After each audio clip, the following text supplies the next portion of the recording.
I study us, higher education. And higher education is really at a crossroads in 2021.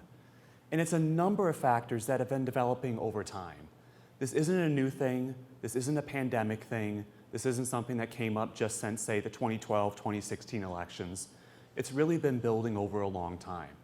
So I'll talk through some of the issues on this. First, student loan debt.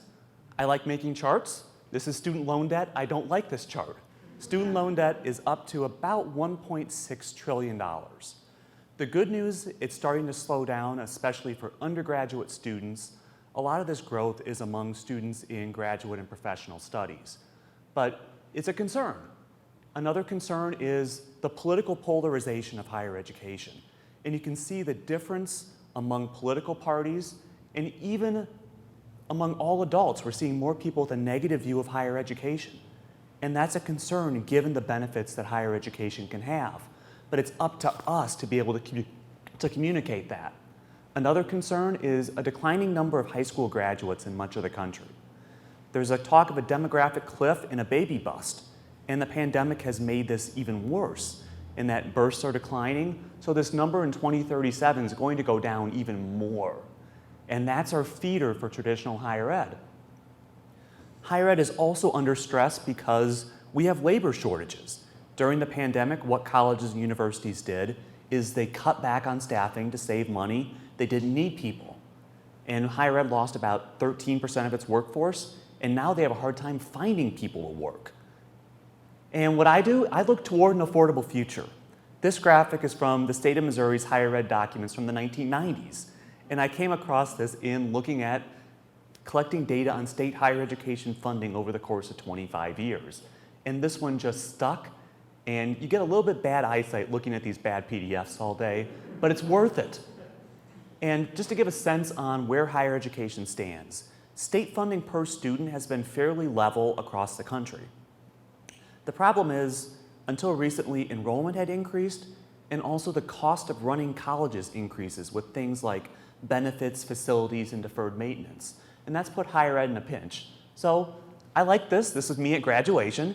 Enter to grow in wisdom, depart better to serve your country and thy kind. That's why we're here. This is the mission of public higher education, not just to serve us as individuals, but to serve the broader community. And we have to convince people that we're worth it. And this gets to carrots and sticks. We get our funding from the state in terms of carrots, but they put sticks on us. There are things that they make us do, some things we like, some things we don't. As a department head post-tenure review, I'll be quiet on that for a while. And we have some concerns. And I study this stuff. I wrote a book, Higher Education Accountability, where I look at the issues facing colleges and universities. It's not just the state, it's the federal government, it's accreditors, it's keeping the US News rankings people happy, and keeping your students and your families happy as well. And there are a lot of competing pressures that people have to deal with. And this just gives a sense of how the state funds higher education.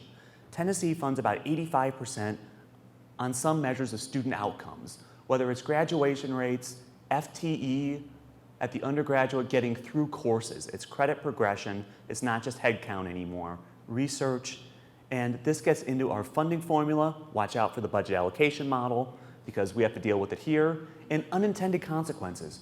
What do colleges do when they're faced with pressures to do certain things? You respond. If you have kids, you say clean the room. You hope they clean it or else. And the legislature's or else motivates colleges to do things. This is cream skimming. That if you're incentivized to accept only students who will succeed, by golly, you'll only take students who succeed. The problem is, that's not a good way to build our economic stability as a country.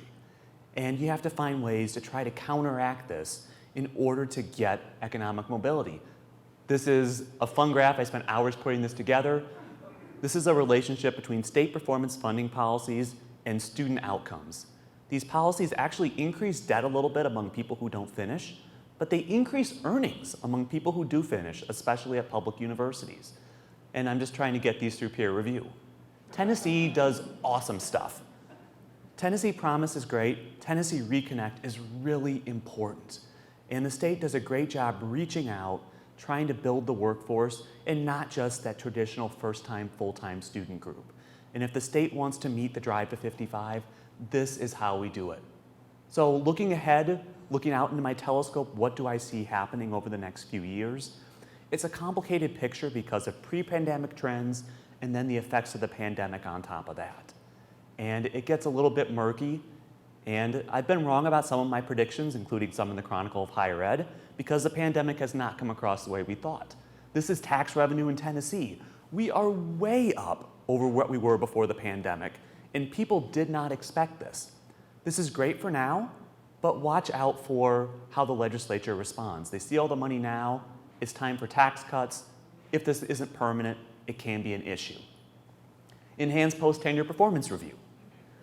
This is something that the state wants to make sure that our fat cat tenured faculty are doing what they're supposed to do. And it's paperwork for us. It does probably catch some people, but it shows the legislature that we're taking care of ourselves.